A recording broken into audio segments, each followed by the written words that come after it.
Good morning, everyone.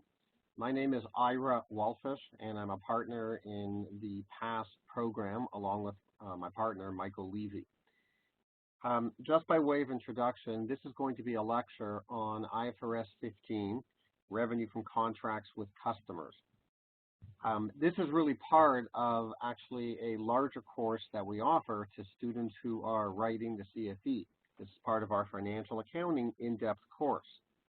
But we're offering this video, we put it on our website for free for everybody, simply because we've had so many different requests from students who either have not covered the section in university, the section is lengthy, it's complex, and it's unbelievably popular because revenue recognition on the CFE, and we think on the challenge exam, PEP module exam, which is not disclosed, but from what we hear, revenue rec is probably the most popular topic all around.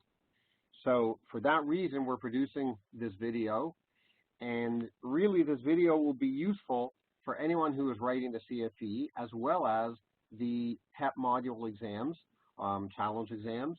It should be useful for any of those exams.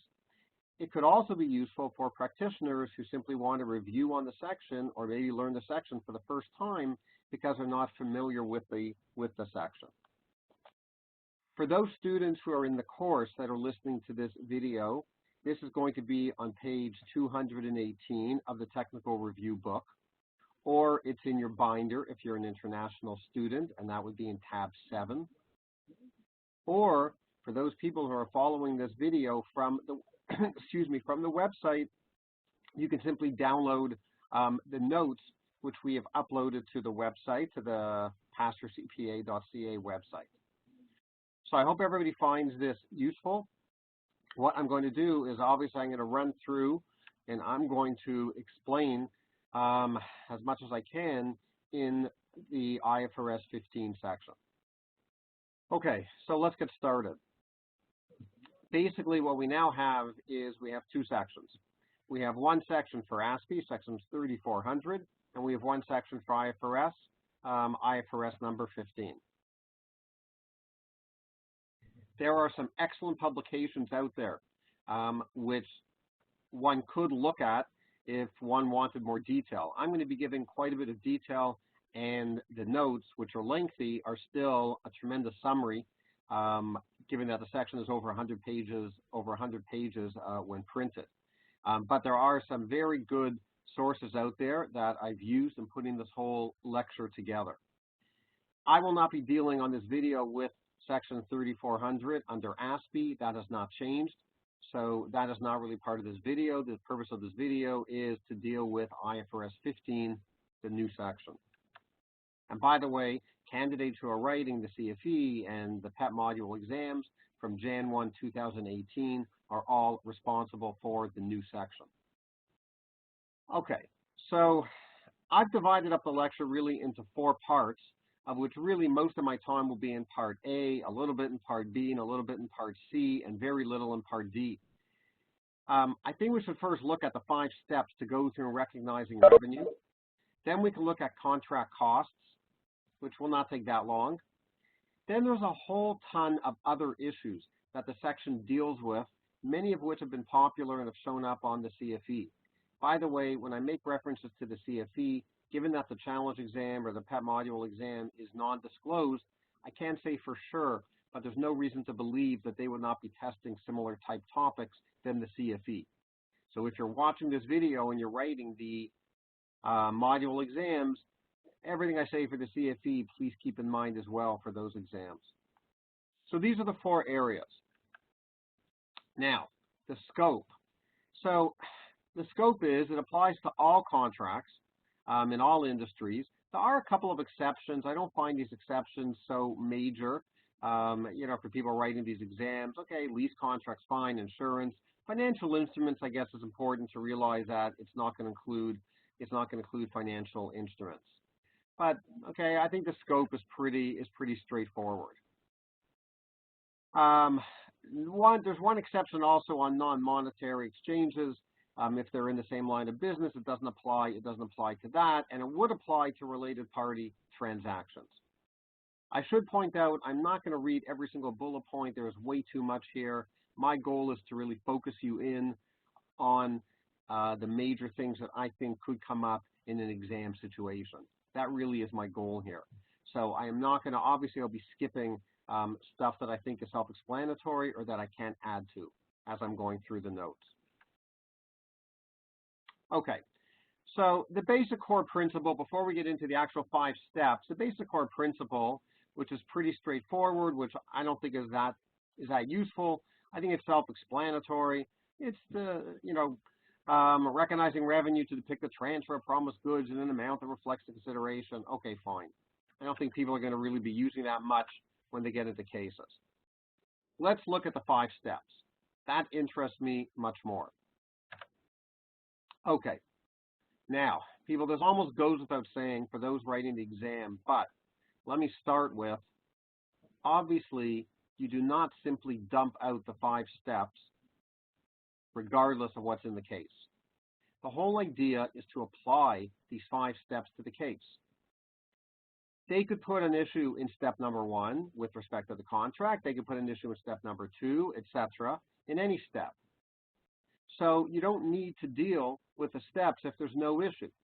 You need to apply these 5 steps at whatever the case is giving you, not simply dump out the 5 steps. I'm going to go through all of them and try and highlight areas that I think could potentially come up, as well as what I think are important for you to know. That's what I'm going to be doing. Okay. Step number 1 is identifying the contract. So you got to make sure that you have a contract. Okay, so there's a few interesting things here. First of all, the contract could be oral or it could be in writing. It doesn't have to be in writing. The parties are committed to perform the obligation. Okay, I'm not sure they can really play with that. Presumably, if you have a contract, in the overwhelming majority of cases, you'd be committed to perform the obligation. But then there's a few other things. So if I want to go and count these things, it's got to be a real contract, okay? But it could be oral. That's an interesting thing to keep in mind. The goods and services have to be identified, okay? The payment terms have to be identified, okay? The contract has to have commercial substance. Now, I'm not teaching that really now, but commercial substance comes up in the non-monetary section. It's pretty, I always find it a very broad term. The risk, timing, or the amount of cash flows. Those are 3 things. Excuse me. Those are 3 things that are going to change because of the contract. And number 5, even more important, collection is probable. Now, what's probable? 51%. So if I'm a student, what am I learning? I'm learning these 5 points. Now, they may never come up. They may just automatically assume that you have a contract, no problem. But it's possible, if they want to go and test something like this, they'll fool around with one of these 5 points. Okay, and you can see I'm kind of highlighting them. Now, look what happens if collection is not probable. If collection is not probable, you cannot recognize revenue. So what happens if collection is not probable, but I do get some cash? But I don't know how much I'm going to get. I don't think I'm going to get very much, but I get a little bit. No problem. That's called unearned revenue. And you take it into income when either A or B. Either when there's no remaining performance obligation, you're done, and it's not refundable, of course, in both cases. Or the contract is terminated, and again, it's not refundable. That's how you recognize it. So that's an interesting point. It means basically, if I really think there's a 25% chance I'm going to collect the money, you don't recognize 25% of the money. You don't recognize 25% of the revenue. You recognize nothing until you're paid something, if you're paid something, and then whatever you're paid, you take into income based on A and B, or based on A or B. Okay. Another issue that could come up is what happens if you enter into 2 contracts around the same time with the same customer? Do you account for them as 1 contract, or do you account for them as 2 contracts? So people, this issue used to be an issue in the old section, which was construction contracts under IFRS. I think it was like number 11 or something. And they had an issue there. Construction companies often have multiple contracts. And the issue was, do you account for them together or do you account for them separately? Okay, so now they took some of that guidance, and we have some of that guidance here. And the answer is, you account for them together if you have these 3 points. They're a package, they're all negotiated together. The amount of consideration of one is dependent on the price or performance of the other. Or the goods or services promised in one represent a single performance obligation. The term performance obligation we'll discuss in a few minutes. Excuse me. Why do I care? Why do I care if it's one contract or 2 contracts? So I'm not going to show this now, but I'll just make the point. The reason we care is because one possibility is I could have possible write-downs. And when you group items, write-downs can get buried. This identical topic comes up in other sections of the handbook. Inventory, for example. Do I account for inventory, each individual item, or do I group them? Both are allowed. The preference of the handbook is each individual item, but you're allowed to group. What can you bury if you end up grouping them? You could potentially bury a write-down. Another section of the handbook, impairment of long-lived assets. So a lot of times where we have this issue of do I group things or do I look at them separately, one of the big implications is a possible write-down, which could be impacted differently or buried if you group them, as opposed to doing it individually, where each individual one, if it has a write-down, you have to record the write-down. Okay, let's do step number 2. Step number 2 is identifying the performance obligations in the contract. Now, 2 key words used all over the section. What are the performance obligations? And it's a good idea to use the terminology, obviously, in cases. The performance obligation are the promised goods or services in the contract. Okay, so what's our first issue that comes up? Okay, we have to identify the performance obligations. Fine, that was really part of step 1 also, but it gets its own step here. Well, the goods could be distinct, or they could be part of a series of distinct goods that are substantially the same. What is the term that we used to call this, or that we still call this under the ASPE section? We're talking multiple deliverables. Are they multiple deliverables that we should account for them as all as one, a series of distinct goods, or is it each individual is distinct? So now we have 2 rules.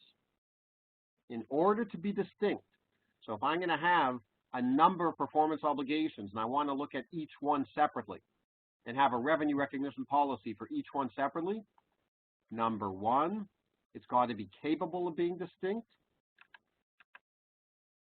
And capable of being distinct means the customer can benefit from each performance obligation separately.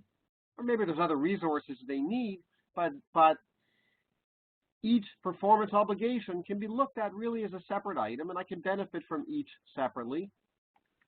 And number 2, it has to be distinct within the context of the contract, meaning it's separately identifiable. It's not highly dependent or interrelated on the other one, on the other performance obligation. I need both. People, I need both. This is an and. It is very possible you get one without the other, and therefore it's not distinct. I will give you examples in a few minutes. Okay, so how do we determine this? What are we supposed to look at? Well, just some guidance here on what to look at. Are the goods integrated with other goods to form a single output? Is one modifying or customizing the other? Are they interrelated? These are all excellent questions to ask if you feel this issue is coming up in a case and you're not sure. I would learn these questions, try to remember these questions, and if you keep answering no, the implication is each good is distinct. If they're not integrated, if one is not modifying or customizing another, if they're not highly interdependent, okay, then they're distinct. That's the implication. And there's one, okay, they're distinct. If you say yes, they're not distinct, and I have one performance obligation.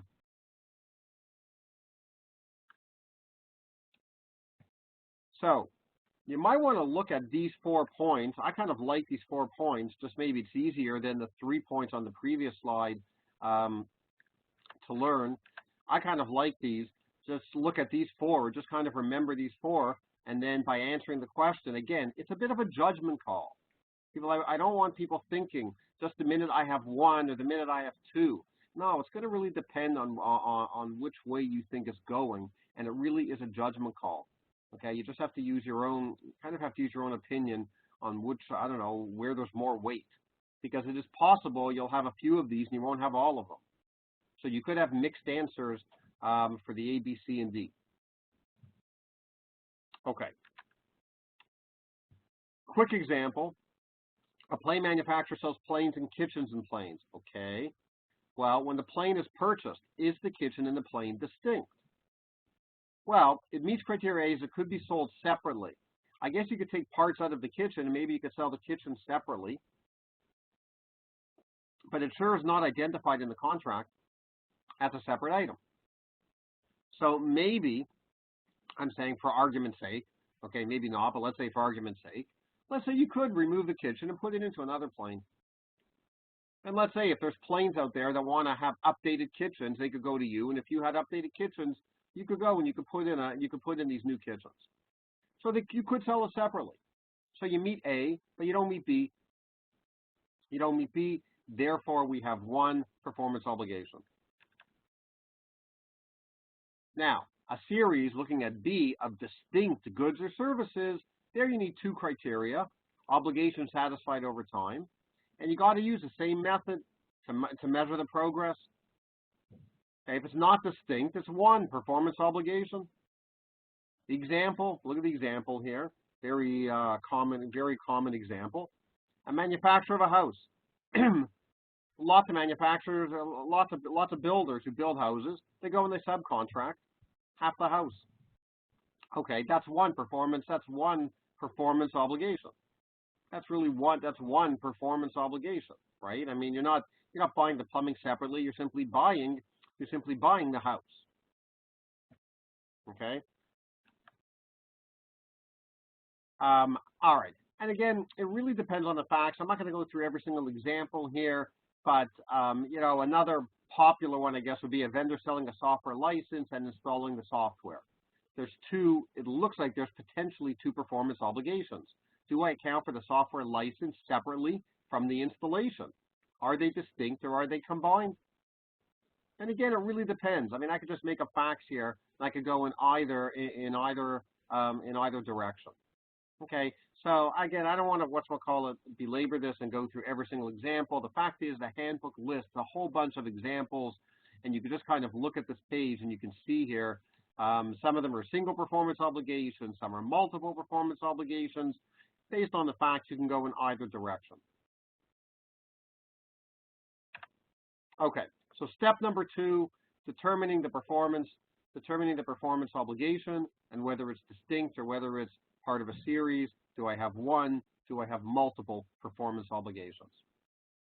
Okay, step number 3, determining the transaction price. We have a number of issues. Look at the issues. Variable consideration. There could be constraining estimates. I'll explain all of these. There could be financing, non-cash consideration, and even consideration payable to a customer. I got 5 issues here talking about the transaction price.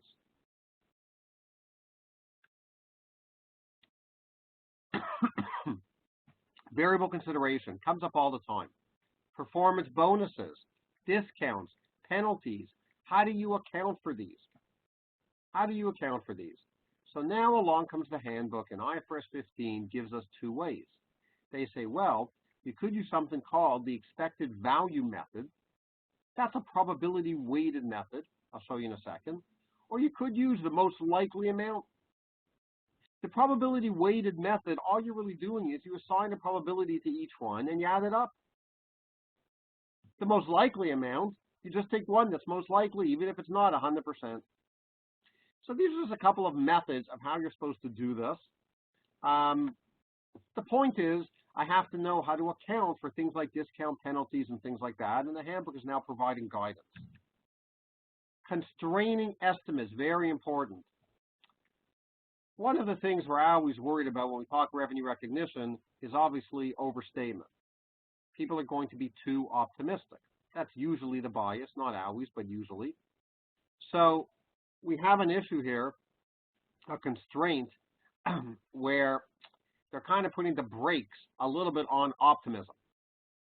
So they say, you know, that variable consideration I just talked about on the previous slide, that can only be included if it's highly probable. People, that can only be included if it's highly probable. There will not be a subsequent reversal of revenue. Now, what's highly probable? It's never defined in the handbook, really.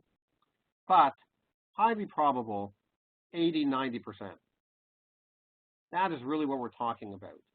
They don't want you including variable revenue where you're going to be overly optimistic and you have too much bias involved. So they're putting a little brake on this, a little restriction, a little what they call constraint, constraining estimates of variable consideration. What's highly probable? So again, you're going to use your judgment. This is the journal entries. If you want to see basically how, it flows through the balance sheet and income statement. If the customer can go and return it back, and you think it's going to happen, don't recognize revenue. Instead, set up the asset, cost of sales, credit inventory, because I guess you sold it, now you don't have it at the moment. And then you're going to get whatchamacallit, you're going to get cash, refund liability, and you can credit revenue. Okay, that's what happens initially, but then you're going to get the money back. Okay, debit, refund liability, and credit cash. But what's important here is that you understand how this gets reflected on the balance sheet and income statement. That can sometimes be important for an issue in the case. All right, the sale with the right to return. I think most of this is straightforward. You guys can just kind of read this on your own. I'm really just going through each item here, trying to make sure you understand exactly how the accounting works. Okay, these reporting date. Okay, nothing. Refund of revenue, asset, expense. Okay, fine. All right, financing components. Thank you very much, IFRS. Now it gets more complicated when we're talking we have to discount. There's a major exception. People, there is a major exception here. The basic rule is if payments are made over time, they want you to consider the financing component. They want you to discount. You have to determine a discount rate. If you're in a case, there will be some other interest rate in the case that they will give you a hint. You will probably not have to invent the interest rate out of thin air.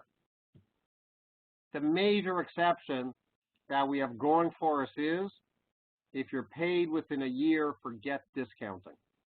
They're saying typically you don't have to do it. That's a biggie. So if you're lucky, if this is not going to be an issue, unless you love discounting, if it's not going to be an issue, then it's within a year, you're fine. The minute you go outside of a year, you're going to probably have discounting. The payments could be made up front. They could be deferred until much later. I don't know. So the bottom line is, without going into all the details of the discounting, what you're doing is you just look at how you're being paid and then come up with a discount rate and discount it. Okay. There are a couple of other exceptions. Some of these you might be able to figure out logically. Look at the first one. If you don't have the discretion, if the discretion is at the customer, in the customer's realm, if they have the discretion of when they're going to pay you, forget it. I'm not discounting because I don't know when it's going to happen. Or if the future payments are not in control, the customers or the vendors. Or there's another reason why the payments are over time, besides for financing. Okay, so these are kind of specific, but if you have these other reasons, these are other times why I'm not going to be discounting. All right. When the customer pays in advance, the way that they do it is kind of strange. Sorry, I just turned off the tape for a second. Let me just explain this. Customer pays in advance, recognizes interest expense. Nobody ever understands this. The issue is, let's pretend if somebody pays up front, they typically will pay less because they're paying up front. So let's pretend, I'll just give a simple numerical example. let's pretend that somebody pays you $2,500 up front, but if they don't pay up front, they would pay $1,000 every year for 3 years. So whatever you sold, it's $3,000, and they're supposed to pay you $1,000 each year. But because they pay you up front, they give you $2,500. What the section is saying is that you will recognize revenue of $3,000 over 3 years, but you really have a $500 interest expense, because effectively it's almost like you borrowed money. They paid you up front. You borrowed money. When you borrow money, you have an interest expense.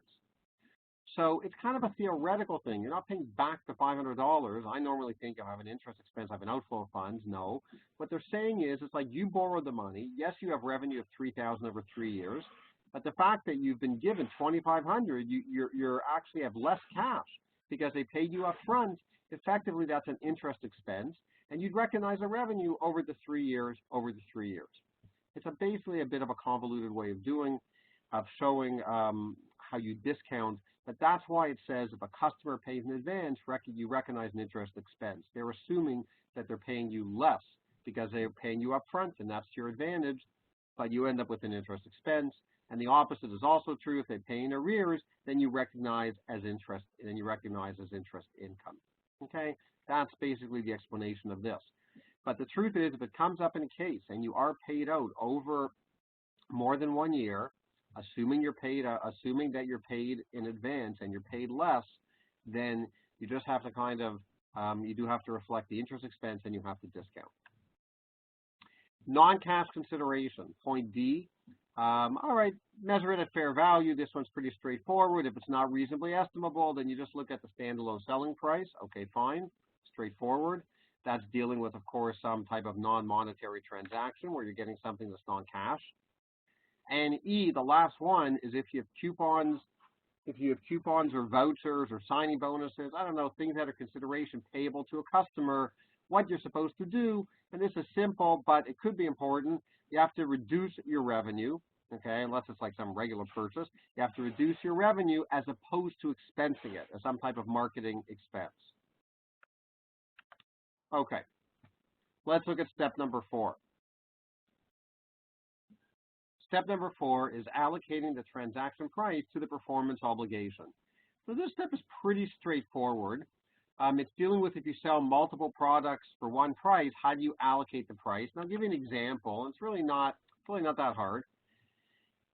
If you know the standalone selling price for each item, then it's easy. Obviously, there's not going to be any allocation. But if the standalone price is not directly observable, then you may have to estimate it using one of the methods below. Now, I'll show you the methods in a second here.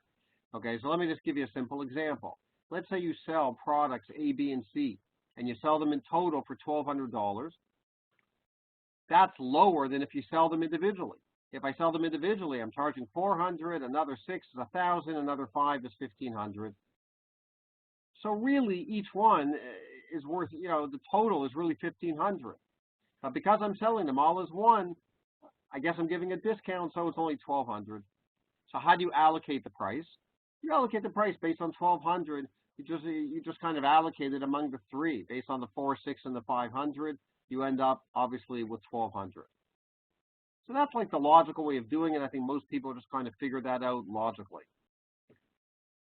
This approach is called, they have a name for this, called the adjusted market approach. They also have another one called the expected cost plus margin. They even have a third one. If you're not sure how much you sell the profit, you could use a residual approach.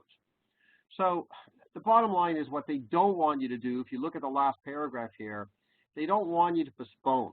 They don't want you to postpone the revenue recognition because it's hard to come up with a standalone selling price. They want you to use judgment. They want you to use judgment, and it's interesting, the handbook doesn't even say, look at my last line, they don't even say here that it has to be reliably estimated. I guess they're assuming that it's going to be reliably estimated, but the bottom line is they really want you to make an attempt here at estimating it and don't just delay the revenue recognition. They provide 3 different methods. I don't think this is so important in the grand scheme of the section, but I guess you could just kind of remember the methods, and like I say, it's not that difficult to remember at least how the basic method works, the adjusted market assessment. Okay, so 3 different methods. All right, discounts. That sometimes comes up. It's also not too hard. Allocate proportionally. Just allocate it proportionally unless you have evidence that it really relates to one item as opposed to the other items. Last step, step number 5, very important. Recognizing revenue when the performance obligation is satisfied. So step number 5 is particularly important in case writing. So you will look, this section focuses big time on control. What is control? The ability to direct the use of and obtain substantially all the benefits of the asset. Meaning what? What are the benefits of the asset? I don't know. I get the cash inflows or the savings. That's the benefit of the asset. So these next few points, very, very important, because you could totally see how this would come up in a lot of cases. In a lot of cases, you're going to be discussing when do I recognize revenue. Depending on all the issues I've hit so far, if they don't want to get into, a lot of those issues, maybe I'll have to just look at the facts of the case and figure out, has control passed? Well, what is control? I would commit to memory these 5 points. Do you have a present obligation to pay? Physical possession of the asset and legal title. A lot of times these 2 points go hand in hand. Legal title passes when you have physical possession of the asset. Look at risks and rewards of ownership. It is one of 5 points. That is a difference. That is one of the differences, maybe more of a theoretical difference between this new section and the previous section. We have moved away from a risks and rewards basis to a control model and accepting the asset. So to me, these are extremely important points in case writing, simply because a lot of times we'll be dealing just with different facts. It's a judgment call. Once again, it's not like you need all 5. It's going to be a judgment call. You play with these facts, and if you think, there's enough there, based on the 5 points, control has passed, and you recognize revenue. There's other exceptions. I'm going to talk about these in a few minutes under other issues, but there's consignment arrangements, there's bill and hold arrangements, there's other exceptions kind of where maybe the physical possession of the asset has not yet transferred. And you are or not recognizing revenue, but I'll talk about that in a few minutes when we talk about the other issues. So what you do is you ask if control transfers immediately or over time. And control transfers over time if one of the following. The handbook actually gives some specific guidance here. If the customer receives economic benefits provided by the vendor's performance, then it's going to be over time. Example, providing cleaning services over the course of a year. If the vendor creates or enhances the asset, I don't know, controlled by the customer, this is all over time. Or the vendor's performance does not create an asset for which the vendor has an alternative use and they have an enforceable rate of payment for performance completed to date. Okay, fine. So what is an alternative use? I don't know. The customer maybe, maybe there's non-alternative use. For example, it's a specialized asset. Only this customer can use it. Okay. So your goal is to try and figure out, does control pass immediately or over time? Fine.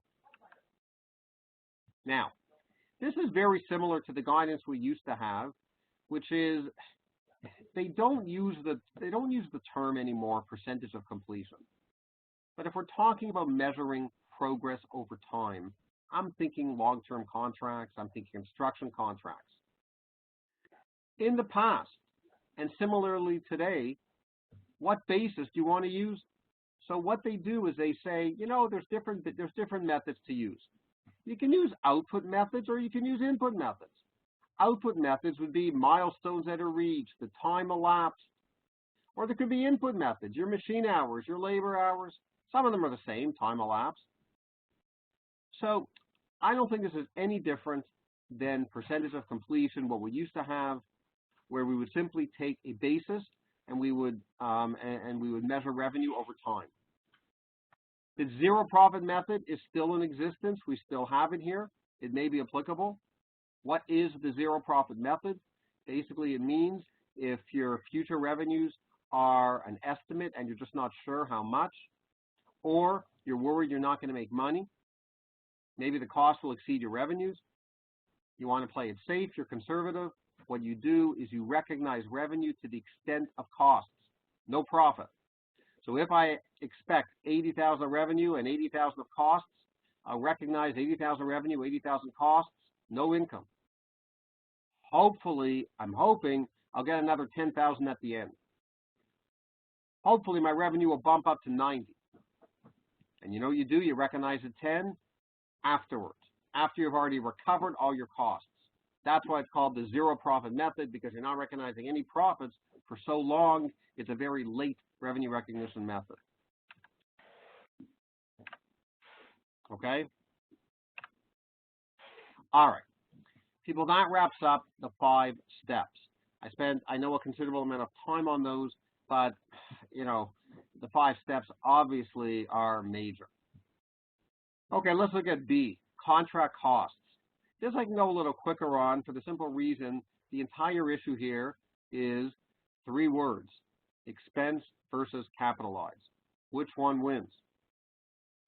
A lot of this material is very similar, again, to people that may have done the construction handbook section in the past on revenue recognition. Again, I think it was IAS 11, where what they did there is they gave you different costs, and they talked about how you would treat the different costs and the different revenues in a construction contract. From the cost perspective, some you would capitalize, some you would expense. Now we have more formalized rules. So they talk about there's 2 types of contract costs, incremental costs and the cost to fulfill the contract. Okay, incremental costs, I mean, I think the definition is self-explanatory. You capitalize the cost. If they would not have been incurred, they have to be incremental. Now, they have to be a benefit. They have to meet the definition of an asset. Must be expected to recover the costs. Interesting point here about 1 year or less. If the expected period of amortization for this whole contract is so short, expense the costs. What they're saying is no benefit if it's only within a year. Expense it. All right, so I like these flow charts. I think they really kind of explain the process of how you can kind of work through the issue. And I think most of it is self-explanatory, just very quickly. You know, would the cost be incurred regardless of whether the contract is obtained? Okay, yes. And then do they meet the capitalization? Do they meet the criteria to be capitalized? So if you say no, of course I'll expense it. If you say yes, I'll capitalize it. I'm just putting the previous slide into a little chart. If you say no, the cost is not incremental.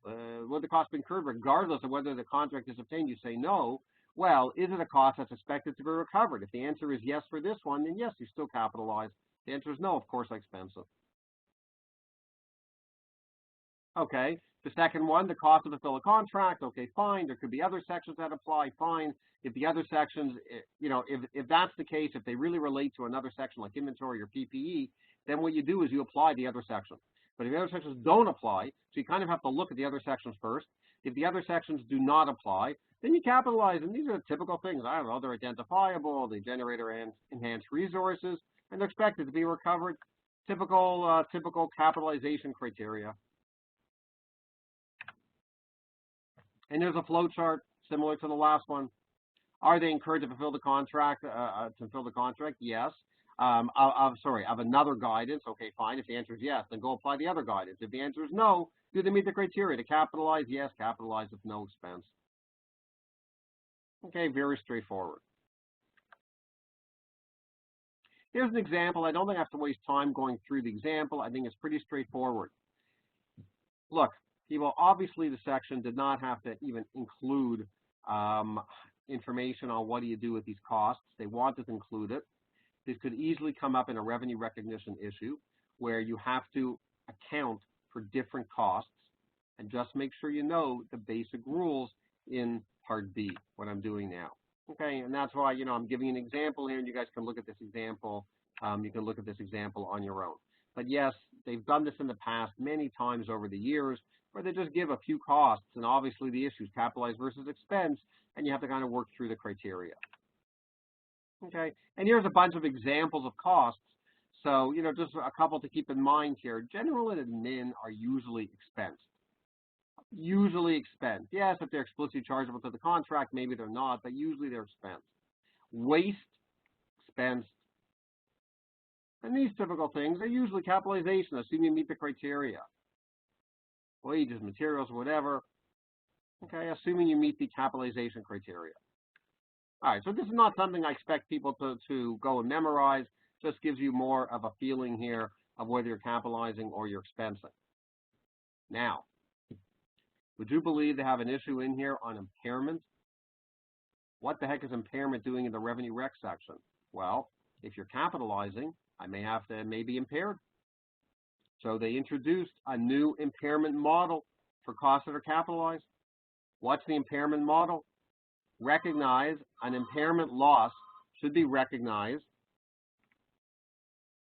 when the carrying amount of the asset exceeds the recoverable amount.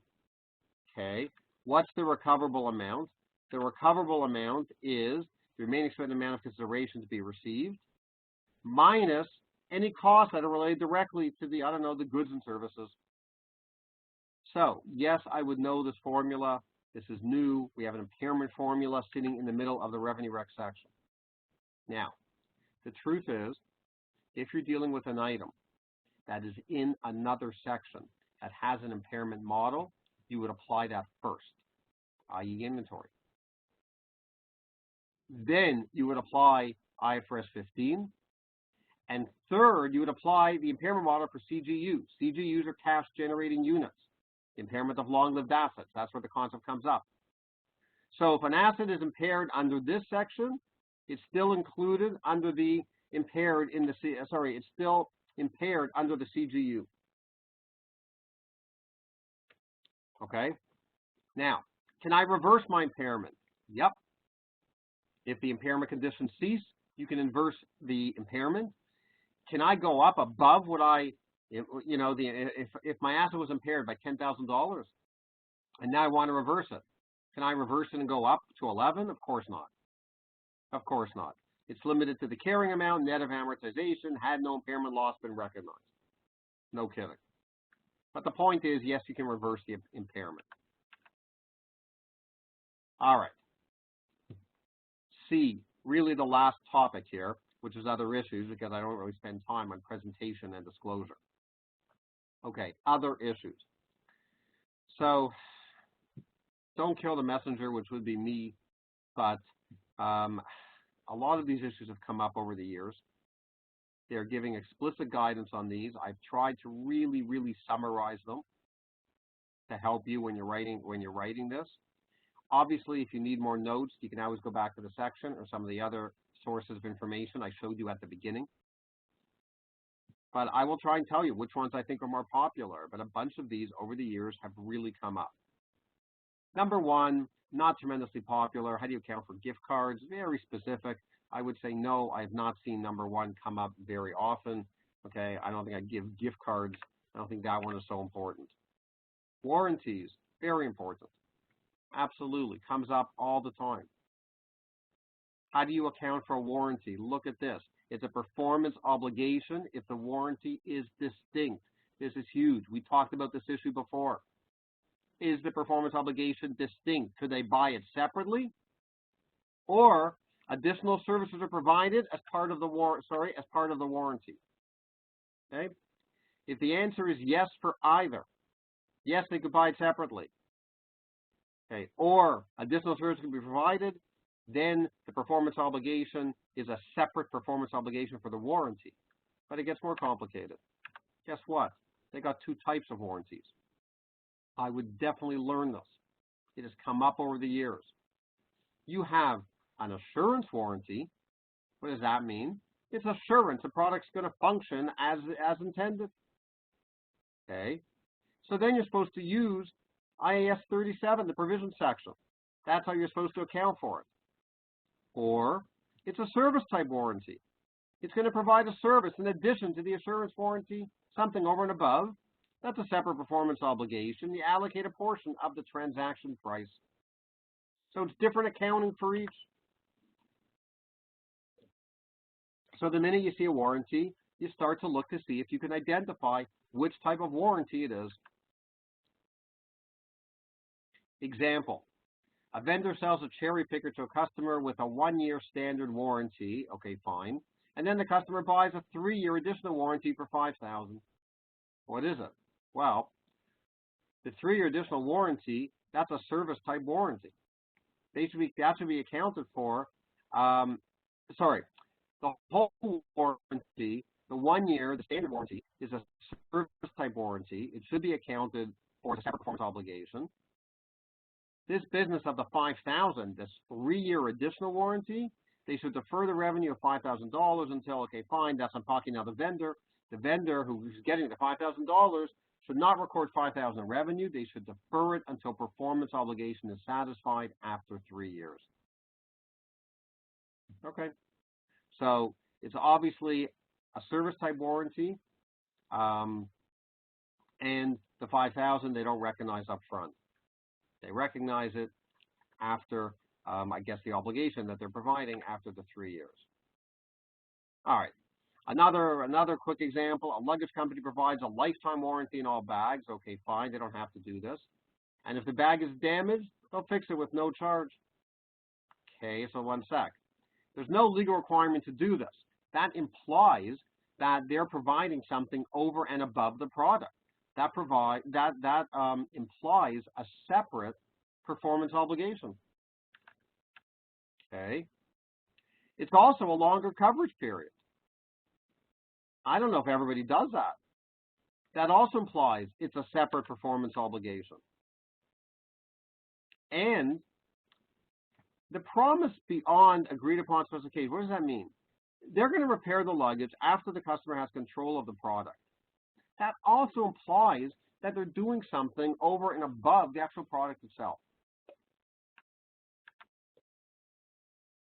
Okay, so what's this all telling me? This is my analysis to say you got a separate performance obligation, and it's a service warranty. That's how you analyze it. All right, so here's a nice little flow chart. What type of warranty, whether it's service or assurance. I think usually you could just tell from the facts. I'm not sure you really need this type of flow chart to work through it, but if you find this helpful, can they purchase a warranty separately? The minute you say yes, okay, fine, that's a service warranty. But if you say no, then are they doing something over and above? Are they doing something over and above? And if the answer is no, then it's assurance warranty. If the answer is yes, then you're back to a service warranty.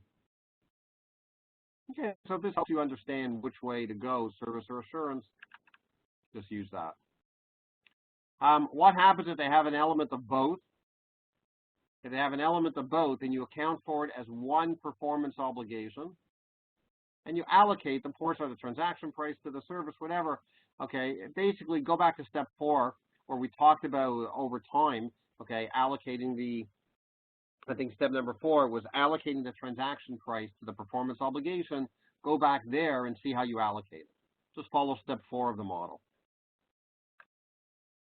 All right, that was a long time just on that one issue, but it's been a very popular issue, and again, that worries me. Okay, number 3, extremely popular. Extremely popular. What's the issue? People, the issue is they call it actually principal versus agent. In ASPE, we call it more gross versus net. It's all the same. The issue is, do I record my revenue on a gross basis with the cost of goods sold, and then the profit falls out, income falls out, or do I record my revenue kind of on a net basis with no cost of goods sold? No balance sheet effect. The issue is really one of presentation in the income statement. How do I record in my income statement? People care about this, even though the effect on income is the same. 10 minus 5 is 5. Do I record the 10 as revenue and the 5 as an expense? That's gross. Or do I record the 5 only? That's net. Okay. If you do the gross method, you're called the principal. If you do the net method, you're called the agent. So now what they do, the principal, right, records on the gross, the agent's on the net. So now what they do is they give us some guidance. This is not really new, and I would make the argument it's very similar to ASPE. So a good thing is I like when the rules are kind of similar, you only have to learn them once. I don't think you really have to do this separately. They give different factors that they think you could use. Again, it's a judgment call, significant judgment. I don't know, you look at inventory risk, you look at who has discretion in establishing prices. Are they getting a form of commission that implies net? These have been around, this has been around for a long time, and for some reason they like testing it. There have been many UFI/CFP cases where gross versus net has come up. But like I say, nothing really new here. Just kind of look at these points and use these points to tie it into the facts of the case. Okay, number 4, non-refundable upfront fees. Okay, so I don't know, you join a health club or something like that. Okay, fine, and they charge you a non-refundable upfront fee. How do you account for it? So the upfront fee, they use the term would be a material right to be recognized. So basically, you just follow the 5-step model. Assuming you have a contract, fine, forget step number 1. You start with step number 2, identifying the performance obligation. If it relates to some type of setup fee or admin, then what you're going to do is only recognize it as revenue when the services are provided, because you haven't done anything at the beginning.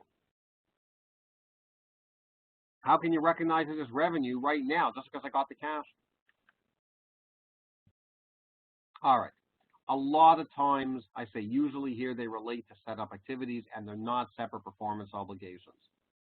Because the customer gets nothing, they just have to pay up front. You're providing the service over time.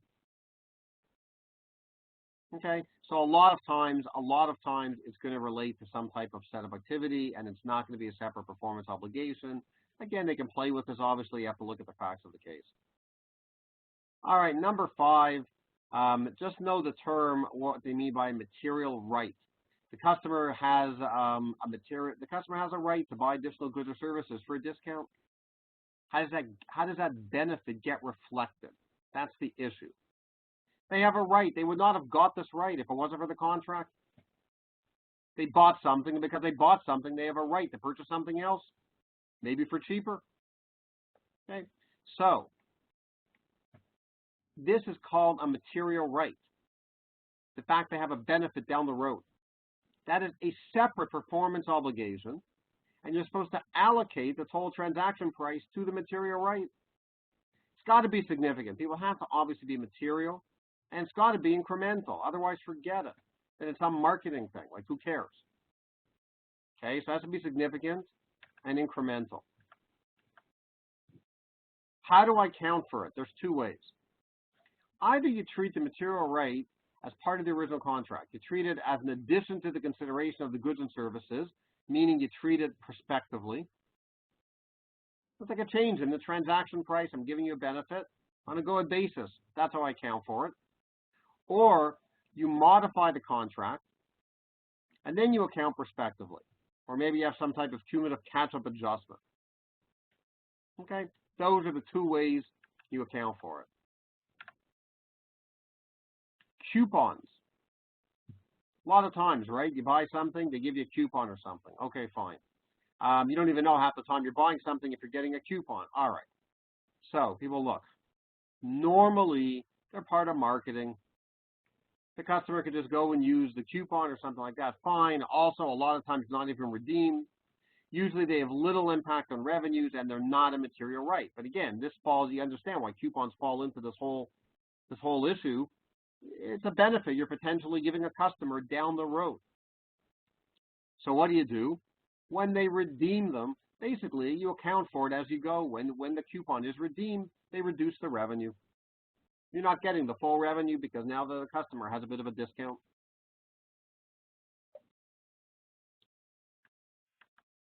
Okay. Number 6 scares me a little bit. We do not have a big history of loyalty programs. Problem is, it's a very popular thing in real life. It gets a little complicated. They have separate guidance, okay, for how you account for it. Again, this is some advantage down the road that the customer would have.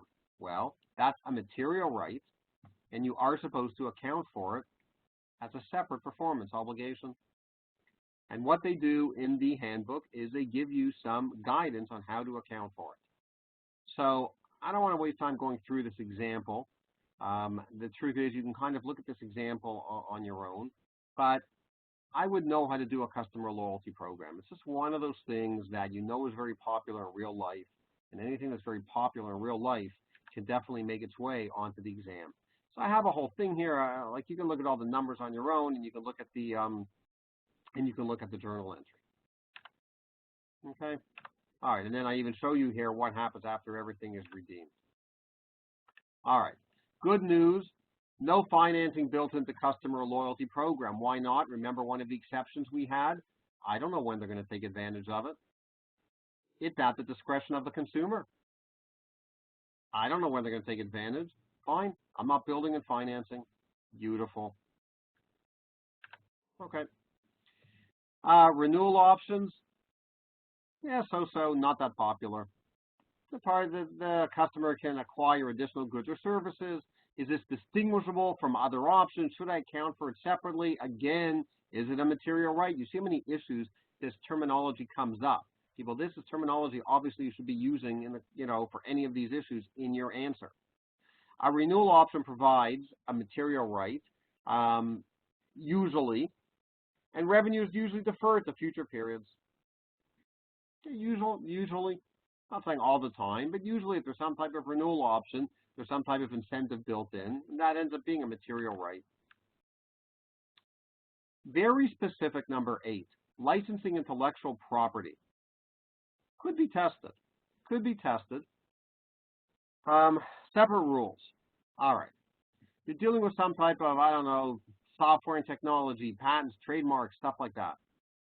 Is the license distinct? If it is, it's a separate performance obligation. We talked about this before. How do you recognize revenue? At one point in time, when the license is granted, or over time, as the person is involved in the intellectual property? Okay. The right to access you recognize over time. The right to use you recognize at a point in time. Okay. Sometimes the license is not a separate performance obligation. When? I don't know, software which requires ongoing maintenance to be usable. The maintenance is not a separate performance obligation. In order to use the software, it's totally interdependent. Remember we talked about before, it's totally interdependent. If that's the case, it's not separate. Or the license is a component for, I don't know, the functioning of a tangible good. Basically, the license can only function with a related service. How is that independent? It's not. Therefore, it's so interrelated, you have one performance obligation. So there's many different examples of this. And again, I think this is important just because, it's very typical, I think, in real life. And the whole, not the whole, but I mean, the main part of this issue is really figuring out whether or not you're dealing with one performance obligation or multiple performance obligations. Number 9, interesting history for bill and hold. It used to be very popular.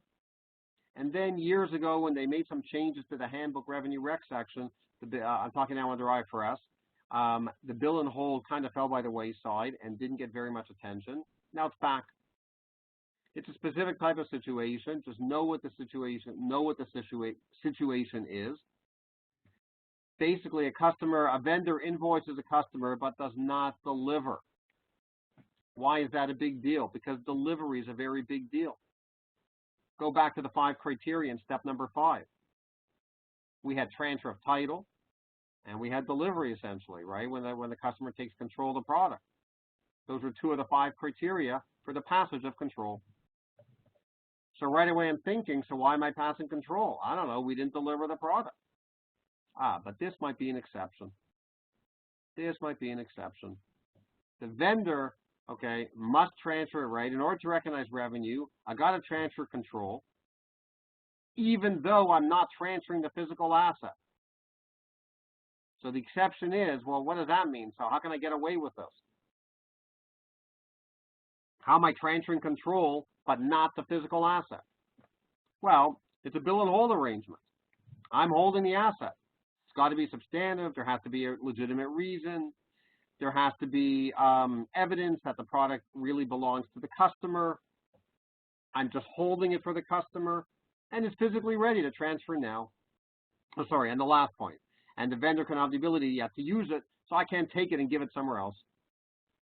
If that's the case, maybe it's pretty strict criteria. The fact that I've not physically transferred the asset does not prevent me from recognizing revenue. I think I would learn these 4 criteria. It ties in very nicely to the whole logic that we transfer control when we transfer physical possession of the asset. Okay, interesting, these 4 points.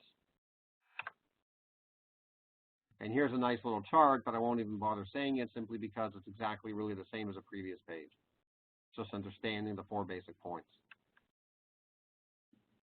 Okay, services, okay, fine. All right, repurchase agreements, I can just kind of like skip through it here. You know what, this gets more complicated. It gets into forward and call options and stuff like that. I do not think this has a very high likelihood. If I was a betting person, I do not think repurchase agreements. I do have a number of slides here and, you know, a little bit of information just because it was more complicated, so I had to explain it. So if you want, just obviously read it through in your notes. Read it through in your notes of how to account for these forward and call arrangements. But I don't know, I just feel there's so much they can test on the revenue recognition that this is not exactly your standard thing that I get the impression that they're testing. Okay, so call, put options, I got, whatchamacallit, guidance on each. Consignment arrangements. Okay, consignment arrangements. You deliver the product, good, I've delivered it, but the vendor does not recognize revenue for consignment goods. Okay, because, right, the vendor's not recognizing revenue. Why? Because the dealer or retailer does not have control. Okay, so just understand basically when a consignment arrangement happens. Okay, understand when it happens, and that's as I'm showing you at the bottom of the slide here. So when do you recognize revenue? Well, if the vendor retains control of the product, performance obligation is not satisfied, revenue is not recognized. Okay, I can't recognize revenue. They have control of the product. It's like, well, what can I recognize? But if control transfers to the intermediary or to the customer, at that point, for sure, you can recognize revenue. You're supposed to. Revenue is recognized. Okay, contract modifications, number 12. The issue here is whether or not the modification is going to be treated like a separate contract. Okay, fine. I don't think this one is that likely, is that popular. This one doesn't worry me that much. You have this couple of conditions. If you want, go and learn the conditions. Okay, and if you meet both conditions, it's a separate contract, and then you have to keep applying the 5-step model, every individual contract. Okay, fine. You apply prospectively. All right, fine. If it's not, then you treat it as one contract. Okay, fine. All right. Okay, the last section here, and it has been a couple more minutes and we're done. The last section is presentation and disclosure. So for those people writing, you know, CFP module exams, you do not need to know very much on presentation and disclosure. The fact of the matter is, it's an open book exam. You have the handbook, so you really don't need to learn a lot of this. Yes, you should be familiar with where things are in the handbook, but just don't waste a lot of your time on presentation. Obviously, there's a ton of presentation and disclosure here. Okay, I just don't think it's so important, which is why I don't really cover it or waste time on this, and the same thing with disclosure. Now, people, just before we break, I tried to make this as user-friendly as possible for students. So I've got summaries here. I got a few summaries. I think you should know the 5 steps. I tried to show you within the 5 steps what are issues that could come up. Okay. You identify the contract. I told you there were 5 criteria. I would know the 5 criteria. I'm showing you here really exactly what I would like you to know. Identify the performance obligation in the contract. Okay, fine. What's the big issue? The big issue is, do I have one performance obligation or a series? And we have 2 criteria to be distinct. Determine the transaction price. There are a bunch of factors to consider, if you remember that. There are also a couple of methods. Highly probable constraint, how to account for right of return.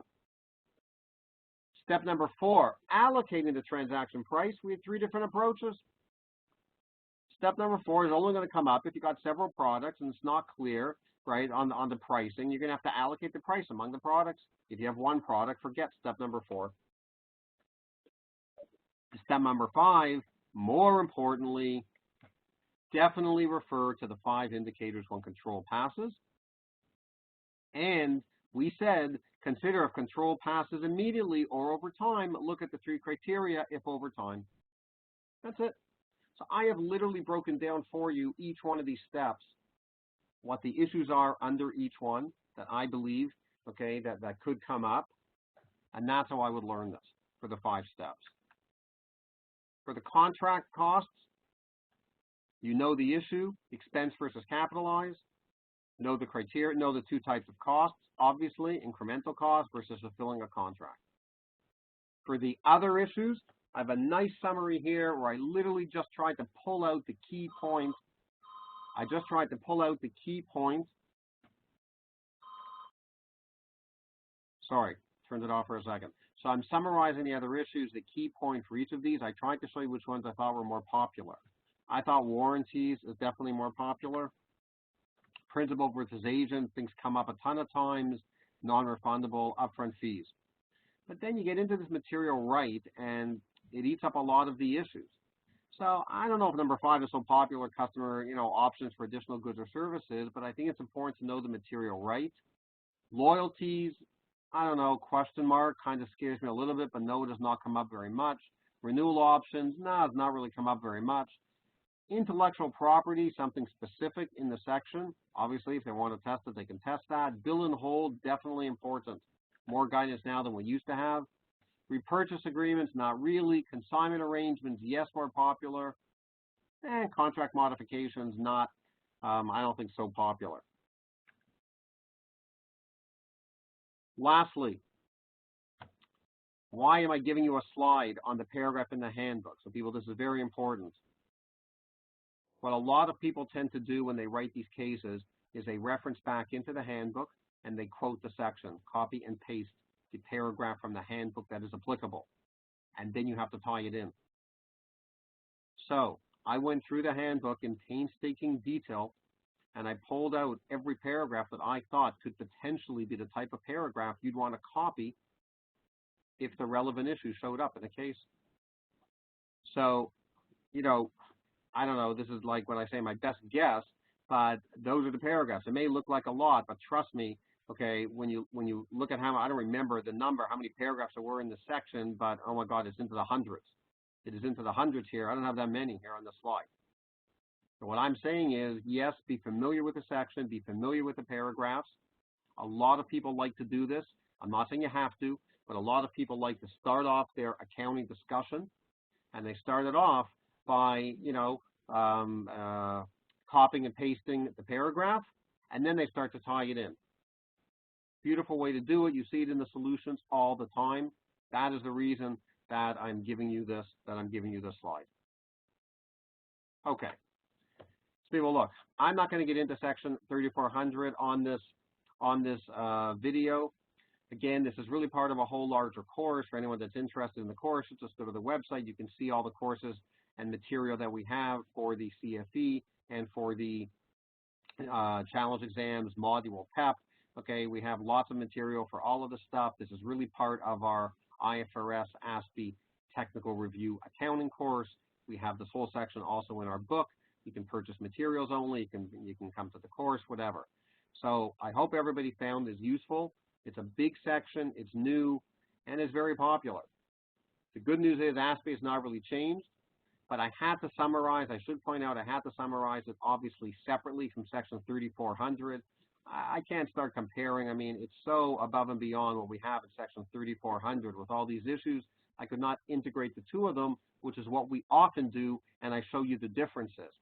Can't show you the differences. There's a ton of stuff in here that obviously,